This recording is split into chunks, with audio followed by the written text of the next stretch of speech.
ಆಗ್ತಾ ಇಲ್ಲವಾ, ಆಗ್ತಾ ಇಲ್ಲ. ಆ ವಿಕ್ರಾಂತ್ನ ಹೆಂಗಾರ ಮಾಡಿ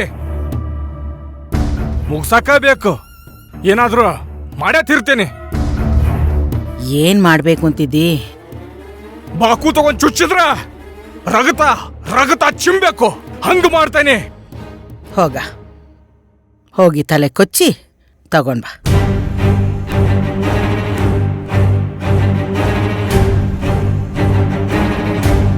ಆಗೋದಿಲ್ಲಲ್ಲ?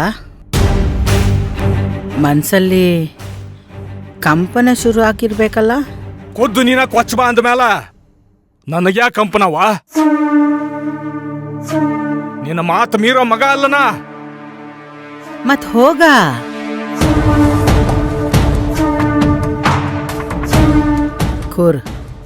ಕೂರ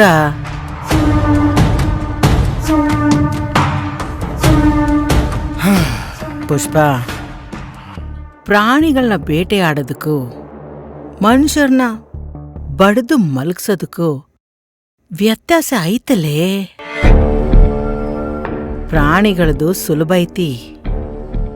ಕಾಡಿಗೆ ನುಗ್ದ, ಕಣ್ಣಿಗೆ ಕಂಡದನ್ನ ಬೇಟೆಯಾಡ್ದ, ಅಷ್ಟೇನಾ? ಮನುಷ್ಯರ ಬ್ಯಾಟೆಯೇ ರಾಮಾಯಣ.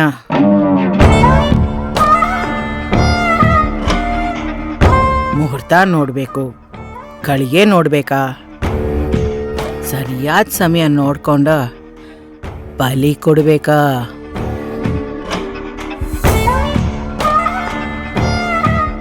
ಅದಕ್ಕ ಸಮಯ ಬೇಕಲ್ವೋ?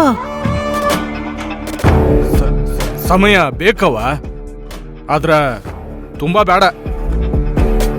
ಮಗನ ಪುಷ್ಪ, ಮಗು ಹುಟ್ಟದಕ್ಕ 9 ತಿಂಗಳ ಬೇಕಾ? ಅಂದ್ರ ಸಾಯಕ್ಕೂ ಸಮಯ ಬರ್ಬೇಕಾ? ನೀನ್ ಹಿಂಗ ವಿಕ್ರಾಂತ್ ಬಗ್ಗೆ ಚಿಂತೆ ಮಾಡ್ತಾ ಇದ್ರ ಬಗೆಹರಿಯಂಗಿಲ್ಲ.